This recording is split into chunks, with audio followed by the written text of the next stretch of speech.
the cafeteria table with my girlfriends, and everyone was complaining about how fat their thighs were and saying, oh, I'm on a diet, and eating just a muffin for lunch. And as I moved along in my recovery and got exposed to wonderful books like The Beauty Myth by Naomi Wolf, and then Revolution from Within, you talk about self-esteem by Gloria Steinem, my journey as an activist and as a feminist was basically born in my last year of high school even. And so I'm going to show you today what I do with the young women, but it is always... And how many women in here can think of some parts of your body that you're like, me, not so crazy about? Okay, a lot more hands go up. And how many women in here feel like this next to their friends, right? So that gets a good giggle, it's a good icebreaker. And then I ask for some volunteers, unless there's any really brave souls in here, you don't have to do this piece. But we get them up and emulating these poses, right? So this is the the icebreaker piece wherein they realize, wow, okay, she's cool, like we're looking at lingerie and this is like, we're being told to like stick out our tongue and be really sexy. They start laughing and they get comfortable and there's this kind of communal feel. But then we start to break it down and talk about, when they're passing through the checkout counter at the grocery store, anytime they're, flicking on a YouTube video or going to the latest Blockbuster, what does this what do women tend to look like, the ones that we're being faced with in this culture? And then we define it. Well, I do just because these thigh-gap jeans. Wow, you look amazing. And I thought thigh-gap was an unattainable body myth, championed by the media to lower women's self-esteem and make them easier targets. Anyways, the message of Love the Skin You're In is to every girl, the girl whose thighs touch, the girl whose thighs don't touch, because we are all as unique as snowflakes, and body shape is most often determined by our genetic makeup. Every girl, every size, every shape, every color, you're beautiful exactly the way you are. But this is just one of the messages that I give, because ideally the journey that we want to go on is a journey taking them beyond pretty. It's a journey taking them beyond this ideology that we have to be beautiful and that just calling ourselves beautiful is sort of where it stops, because that's not where it stops. Hopefully it goes on forever, and hopefully it lands in a place where they're conceiving of themselves as leaders of a better world. I brought my birthday was yesterday, and my parents gave me this birthday card. That says, little girls with dreams become women with vision.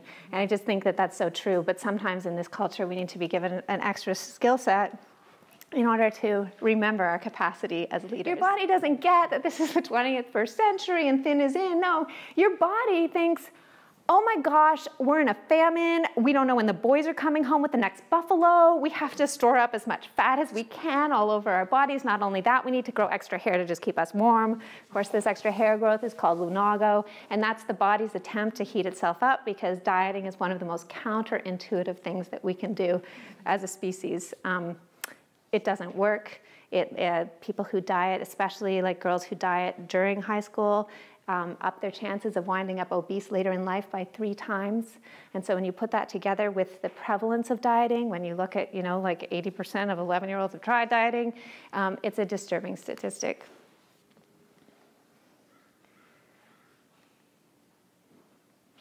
Okay, what is this ad selling? Perfume. But, okay, it's using butt to sell. That's good, it's using butt to sell. Perfume's a good guess. Nail polish is another good guess. You got it. She's actually selling, her bottom is actually selling an anti-aging, anti-cellulite cream. The ad is directed toward 50-year-old women, okay? Now, how old is the model? That's right, she's 14. Yeah. She's 14, and the way they do this is they take this image, it's really, they're quite clever. They take this image, and it's 2 different separate images. They get her to get up on her tip, the 14-year-old gets up on her tippy toes so that they can get that particular arc in her buttock, right?